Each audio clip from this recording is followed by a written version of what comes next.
The morning our peaceful lake getaway turned into a full-blown nightmare started innocently enough. I was in the kitchen, grinding fresh coffee beans, the rich aroma filling the small cabin, when Sarah's phone buzzed with that sharp, insistent tone reserved for emergencies. She was in the bathroom, toothbrush in hand, foam at the corners of her mouth, looking every bit the relaxed wife on vacation. She hit speaker without a second thought. "Commander, this is dispatch. We've got a 911 report of an unidentified woman unlawfully occupying a residence at 47 Willow Lake Drive, Cedar Ridge Estates. Complainant is demanding immediate eviction." Sarah paused mid-brush, turned slowly, and locked eyes with me. Her expression was a mix of disbelief and wry amusement, the kind you get after facing down drug cartels and corrupt officials for 25 years. "Honey," she said, spitting into the sink, "looks like I'm squatting in my own home." I nearly dropped the coffee pot. Only one person in this upscale lakeside community had the audacity to weaponize emergency services over a paperwork technicality. HOA President Patricia Caldwell, the self-anointed ruler of every blade of grass and porch swing in Cedar Ridge. And Patricia had no clue she'd just tried to boot the director of the entire state police force out of her own cabin. "My name's Michael Reynolds. I'm 56, retired from a career in construction management. Nothing glamorous, just building things that last. My wife, Sarah Reynolds, is Commander Sarah Reynolds, head of the Oregon State Police. She's the one who stares down crises without flinching, the woman who can command a room with a single glance. We bought the cabin last spring after her big promotion, a quiet retreat where she could shed the weight of the badge for a weekend. The deeds under my LLC for tax purposes, my name only on the county records." That little detail was all Patricia needed to ignite her crusade. It began the day we arrived.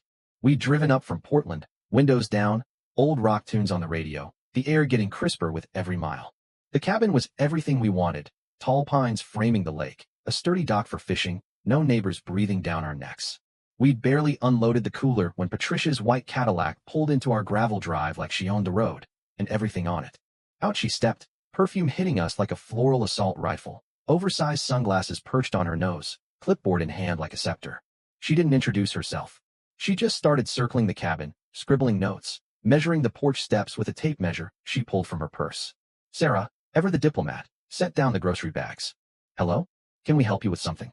Patricia didn't look up. "I'm the association president. Reports of unauthorized vehicles here. You renting?" "No, ma'am. We own it." Patricia finally peered over her glasses, lips pursing like she'd tasted something sour. "I don't recall approving new residents. You'll need to submit occupancy forms through the portal." The portal was a joke, a clunky website from the early 2000s that timed out if you breathed wrong. Half the pages were broken links to outdated newsletters. Sarah kept her cool. We weren't informed of any such requirement. Patricia's pen clicked like a loaded chamber.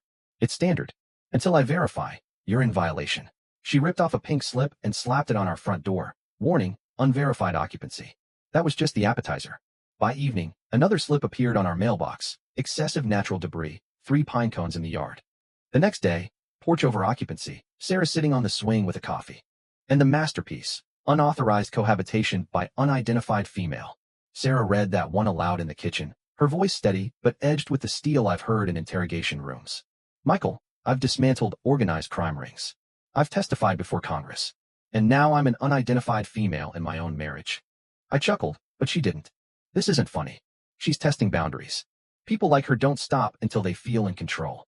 She was spot on. Monday morning, the 911 call hit. 2 state troopers cruised up our drive, lights flashing blue against the pines.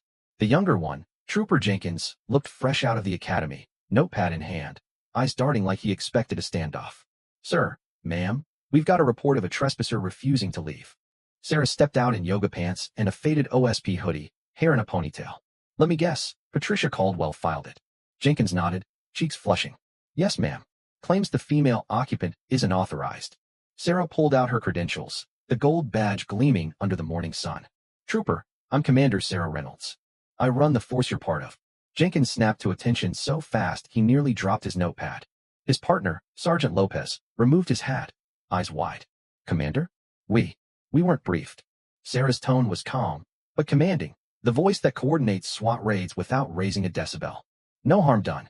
You're doing your job. But let's log this properly." She invited them in, showed the marriage certificate, LLC docs listing her as co-executive, and pulled up our security cams.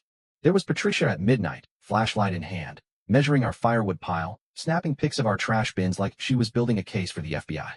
Lopez sighed. "That's trespassing, Commander." Want us to file? Not yet. But flag all calls from this address for my review. They apologized profusely, offered extra patrols, declined, and left looking like they'd dodged a career-ending bullet. I poured fresh coffee. Think that's the end? Sarah shook her head. No. She's embarrassed now. Embarrassed people lash out. She nailed it. Tuesday. Anonymous tip to our insurer claiming the cabin was an illegal rental. Rates could triple. Wednesday. County zoning at our door over septic concerns from excessive occupancy. Thursday night. We returned from a lakeside dinner to find the front door ajar. Nothing stolen, but drawers rifled, our wedding photo face down, Sarah's off-duty badge drawer pulled open just enough to say, I was here. Sarah didn't panic. She documented every inch, called in a forensics team from her office. Prints came back, Patricia's, from the HOA master key she'd borrowed. Friday dawn, a drone buzzed our bedroom window, red light recording like a voyeur's eye. That pushed Sarah over the edge, not to anger, but to action. She spent the day on secure lines, coordinating with allies in ethics oversight. By afternoon, 2 black SUVs from the State Integrity Division parked in our drive. Lead Agent Ramirez handed Sarah a warrant. Commander, we're investigating abuse of authority, trespass, stalking, and false reporting. Your evidence is gold. Word hit the HOA like a grenade. Panic emails flooded. We didn't know. This wasn't board approved. How can we make this right? Patricia sent one. This is harassment against community leadership. Sarah deleted it without replying. The division raided Patricia's home office. Boxes of files, devices seized. She stood on her lawn in a robe, face ashen, watching her kingdom crumble. The fallout was brutal and beautiful. Statewide ban. Patricia barred for life from any HOA role, under any name. New regs. All HOAs must log master key use with the sheriff, co-sign reports, face audits for complaints. Cedar Ridge elected a new board.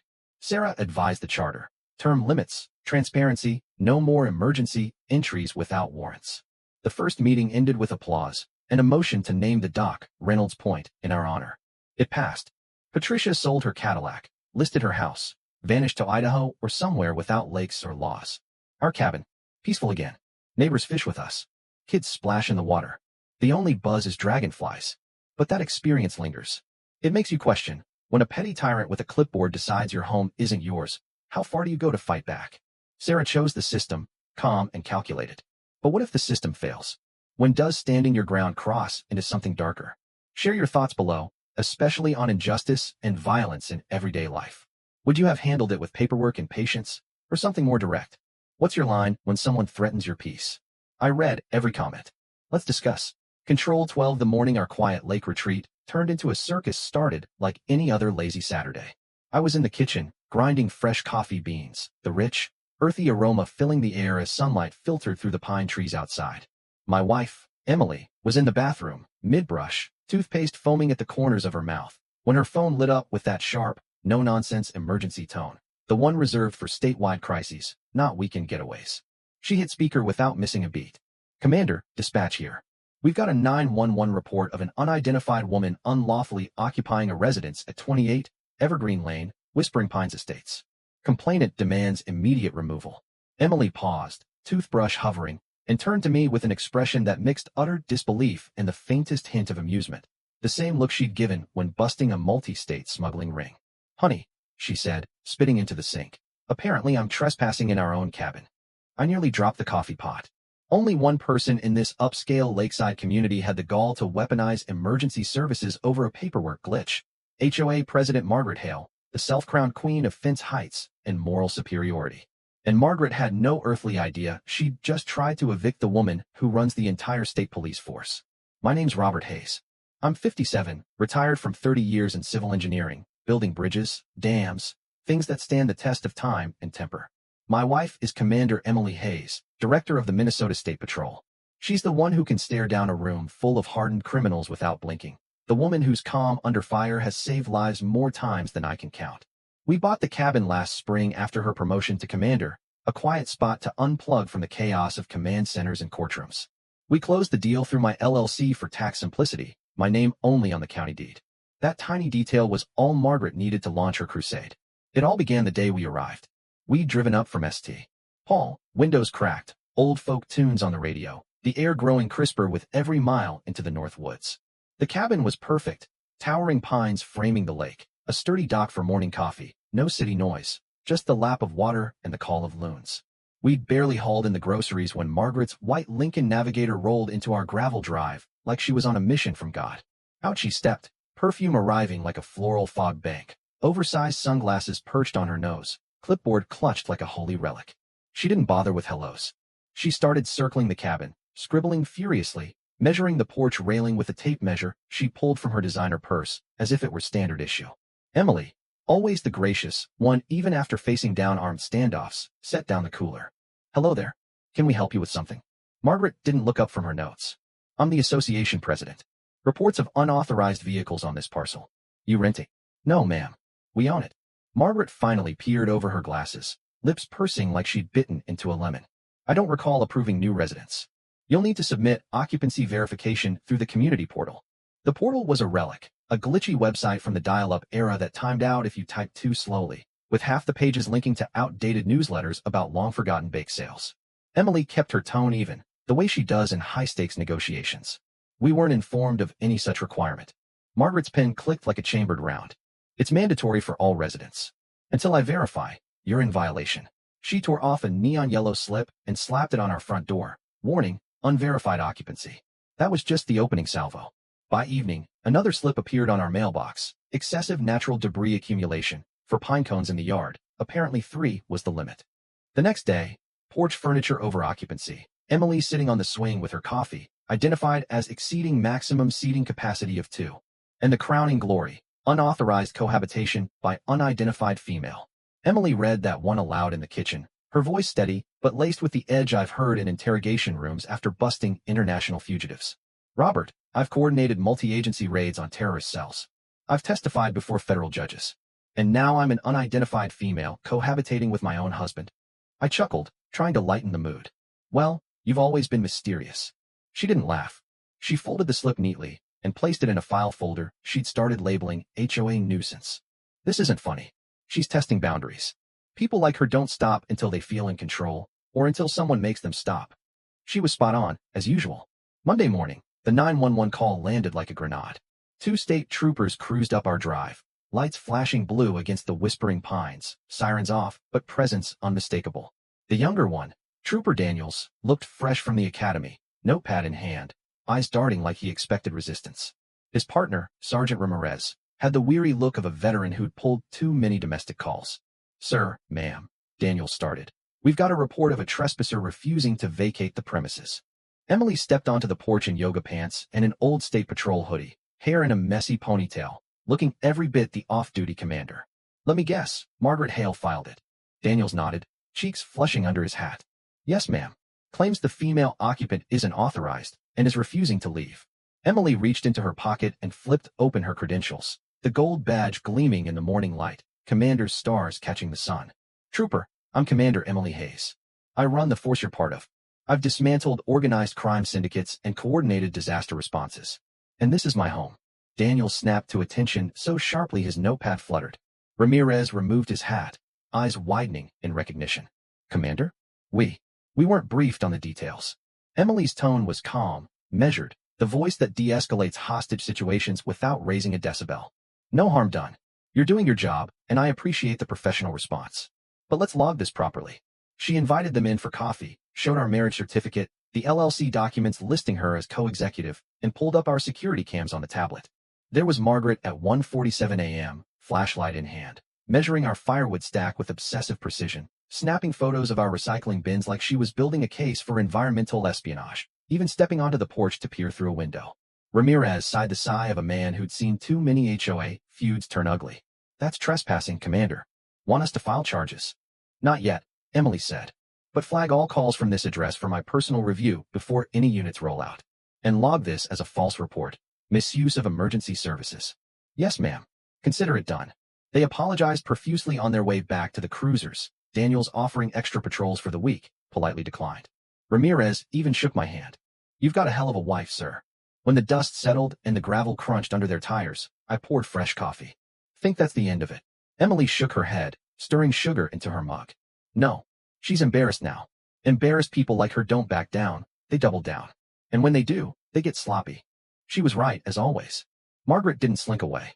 She escalated. Tuesday, an anonymous tip to our insurance company claiming the cabin was an unpermitted short-term rental. Our agent called, confused but obligated to investigate. Rates could triple if unsubstantiated. Wednesday, county zoning inspectors at our door, clipboard in hand, over suspicious utility usage consistent with unauthorized occupancy and potential septic strain. The inspector, a grizzled vet named Tom, took one look at Emily's badge and sighed. Another HOA special, huh? You're clear, Commander. Thursday night, we returned from a quiet dinner in town, fresh walleye at the lakeside diner, to find the front door ajar, just a crack, enough to send a chill down my spine. Emily went in first, hand instinctively near her hip, where her service weapon would be if she were on duty. Nothing stolen. But the signs were clear. Kitchen drawers pulled open haphazardly. Our wedding photo on the mantel turned face down. Emily's off-duty badge drawer in the bedroom disturbed. Just enough to say, I was here, and I know where you keep your power. Emily didn't panic. She documented every inch with her phone, photos, timestamps, notes, then called in a discreet forensics team from her office. Prints came back within hours. Margaret's, lifted from the HOA master key she'd borrowed from the association lockbox. That key's for emergencies only, Emily muttered, pacing the kitchen. Fires, floods, not fishing expeditions. I watched her, heart pounding. This is breaking and entering felony territory. Emily nodded, her voice steady but her eyes flashing with the fire I've seen in high-profile cases. She's crossed from nuisance to criminal. But we need more than prints. We need intent. Friday dawn, a low buzz woke us. A drone the size of a dinner plate hovered 6 feet from our bedroom window, red recording light blinking like a malevolent eye, capturing every move as we stirred. I yanked the curtain aside. It tilted mockingly, lens zooming in. Emily didn't flinch. She grabbed her tablet, recorded the drone's flight path, then made a call.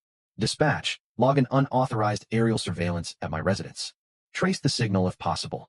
That pushed her over the edge, not to rage, but to relentless action. She spent the day on secure lines, coordinating with allies in the state ethics board, old friends in oversight, and a judge or two who owed her favors from past collaborations.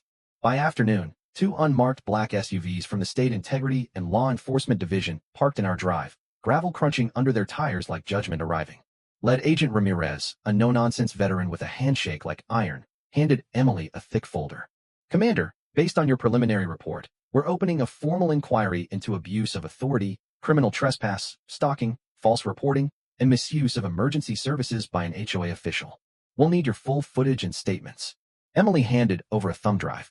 Everything's time-stamped, geotagged, and triple-backed. Knock yourselves out. Word hit the HOA like a thunderclap in a library. Panic emails flooded our inbox by evening. We had no knowledge of these actions. This wasn't board-approved. How can we assist the investigation? Margaret sent one single, defiant line. This is a coordinated attack on community standards and my leadership. Emily read it, archived it as evidence, and went for a run along the lake path to clear her head. The division moved fast. They raided Margaret's home office the next day, bankers' boxes of files, laptops, even her clipboard seized. She stood on her manicured lawn in a silk robe, face ashen, watching her empire get carted away, neighbors peeking from behind curtains. The fallout was swift, surgical, and satisfying. The state suspended Margaret's access to the master key system immediately. They froze the HOA's operating accounts pending a full audit, revealing years of petty slush funds for enforcement supplies, like drones and binoculars. And the big one, a new statewide regulation, drafted with Emily's input, now requires all HOAs to log master key use with the local sheriff, co-sign every police report, and face mandatory audits for any pattern of complaints exceeding 3 per resident per year. Cedar Ridge elected a new board within weeks. Emily advised the charter rewrite, strict term limits, no more than 2 years, full transparency on all decisions, a grievance process that actually listens to residents, no more emergency entries without a court warrant, and personal liability for board members filing false reports. The first meeting under the new rules ended with applause, and a unanimous motion to name the community dock, Hayes Point, in our honor. Emily declined the naming, but accepted a lifetime supply of locally roasted coffee as a thank you. Margaret tried one last desperate gambit. She filed paperwork to start a brand new homeowners association 20 minutes away in a small 9-home development, under the name Margaret E. Hale-Ross. The state cross-referenced her fingerprints from the ethics probe and denied the application the same day. Permanent ban from any governance role, any name, any county, statewide. Rumor has it she sold the Lincoln, listed her house at a loss, and moved to Nevada, where HOAs are looser and the desert heat might match her temperament.